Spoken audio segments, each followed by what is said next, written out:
So today I started making pockets for my 18th century outfit, and then remembered that I was gonna film making the pockets. I've cut out the pieces and pinned them together, but haven't sewn anything yet. So these are the pockets. They're 3 pieces of fabric. So there's the outer layer, which normally would be embroidered, but I don't know how to do embroidery, so instead I just got a patterned fabric. And then I've got 2 layers of this cotton, which are going to be the lining. So I've cut out these shapes. They're both the same shape based on pocket patterns that I've seen while doing research. Basically these are how they sit, and then there's going to be a slit down there, but I haven't done that yet.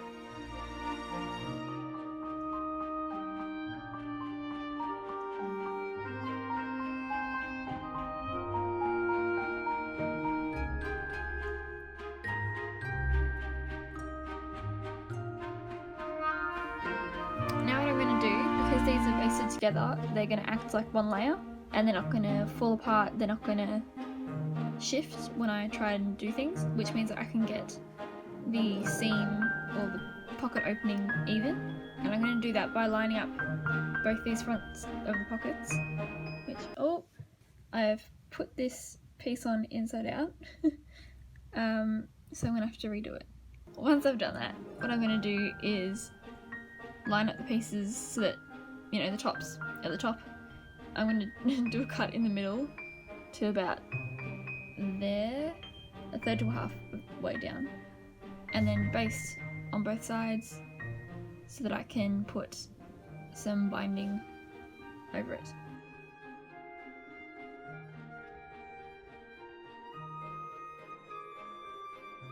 I redid the piece that was inside out, and I measured down to where I wanted the slit to be and cut it. I'm just going to test that I can actually fit my hand in this slit, because if it's not big enough, then I'm not going to be able to get anything out of it.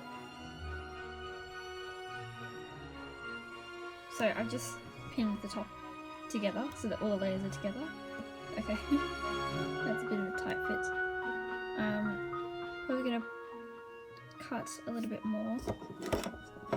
This is why you test these things before you sew it all together. It fits. It's a little bit tight, like a tiny bit tight, but these are going to be sort of back here because of the binding, so I'll be able to fit my hand in there.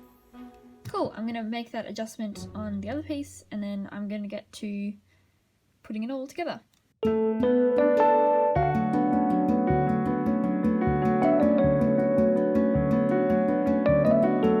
I've been putting the binding on the, it's called the opening of the pocket, and I forgot to film the start of it, but I've done the first half of this one, having the binding lined up against the edges of the fabric, and then when it got to down here, I just turned this, the slit was like that, and I just pulled it so it stayed in line with this side of the slit, and then attached the binding the same way, so that when this goes back around and this goes back up, this part will be nice and even.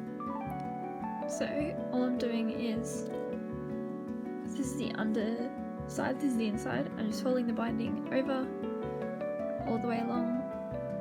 So after the knot, I'm going up once,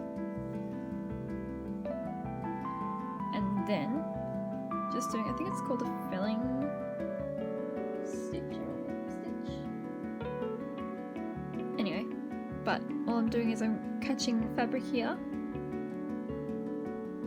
so it's from this inner lining layer, not from the outside, so that you don't see it, and then a little bit of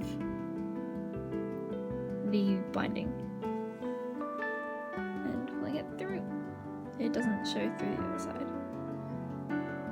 There are a few haywire threads, but that's just from the basting. So I'm just doing that all the way along the edges. Also, the threads at the end of my knot, I like to just tuck them in under the edge that I'm stitching, so that when I have it all sewn, it's just safely in there. You know, it's not sticking out or anything.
Two pockets, they've been pinned together, all the laces are together. This opening is finished.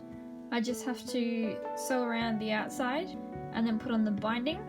Finally, I'll do the loop that will let me tie it on my body.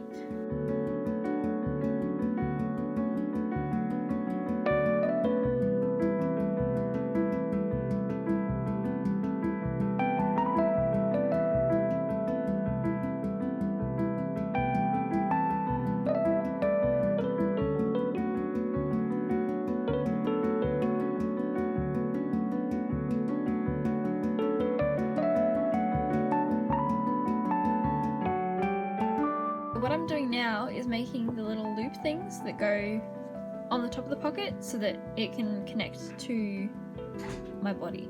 So I'm just making tiny little things. I don't know how historically accurate that is. So editing mode here. I was looking at some examples of pockets from the 18th century just recently to make sure that I could give you all the info and everything about how historically accurate this is. The loops, I think, weren't historically accurate. I think not that they weren't adjustable, but rather than loops, they were just one casing along the top edge for the ties to go through. So it was either that, or there are many examples of pockets just having the tape directly sewn on without any adjustability, which would be fine for just a single pocket if you only wanted one pocket. But because I did two pockets, I wanted the adjustability of having a sort of channel. I wasn't actually confident in sewing a channel, putting the ties inside as I was stitching it. I wasn't confident that I wouldn't accidentally attach the ties to the channel. I recommend just either tying tape, use tape, don't use binding. I used binding because I didn't know the difference between binding and tape, but now I do. The binding is a lot more stretchy and it's difficult to tie like waistbands and ties and stuff with binding because it'll just sort of stretch and won't be tight enough. I would recommend either sewing whatever you're using to tie your pockets of the waist directly onto the top of the pocket, or using a channel because that's a bit more historically accurate. Anyway, back to your regularly scheduled programming. I'm using a bit of bias tape. So right here is 2/3 down, and I'm just going to put one stitch and then I'm going to just anchor it. I love using double threads so that I can anchor it really easily. Then all I did was, this side will be the one that's attached to the back of this.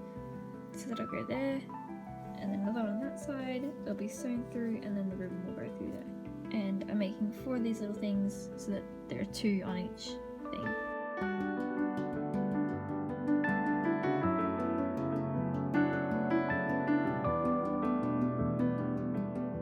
I just spend a little while trying to even them out so that they're in the right place, and so that when they're on the front they look the same. Now I'm about to sew the loops onto the back, but one thing you have to be really careful about is because it's got multiple layers, you don't want to sew your loops all the way through the front. You only want to sew on this back layer.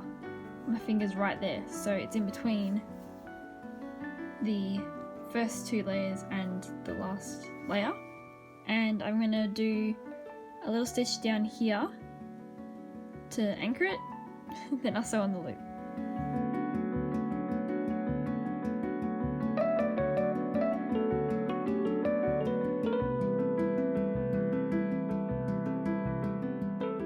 And there we go. These are awesome little pockets. They fit so much in here. You can, slide them back and forth to align them with the slits in your petticoats. They're sturdy and pretty as well. This is what I've got so far. I'm not wearing my chemise because I'm actually fixing it at the moment to make it more historically accurate, but this is the general idea of what we have so far.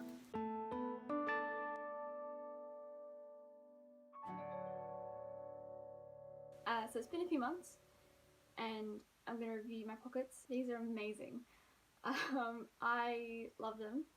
I can fit so much in my pockets, which are actually smaller than normal 18th century pockets, but normal pockets today are like up to that capacity.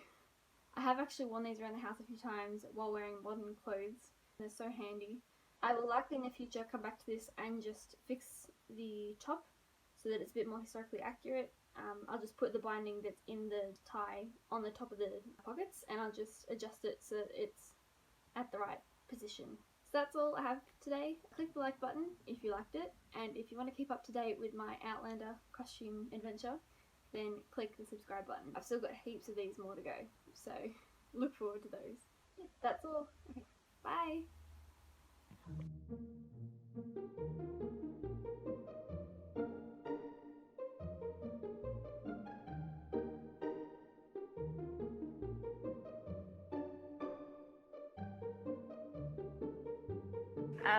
We should be fine for one pocket, but because I was doing 2 pockets, and because what is this lighting doing?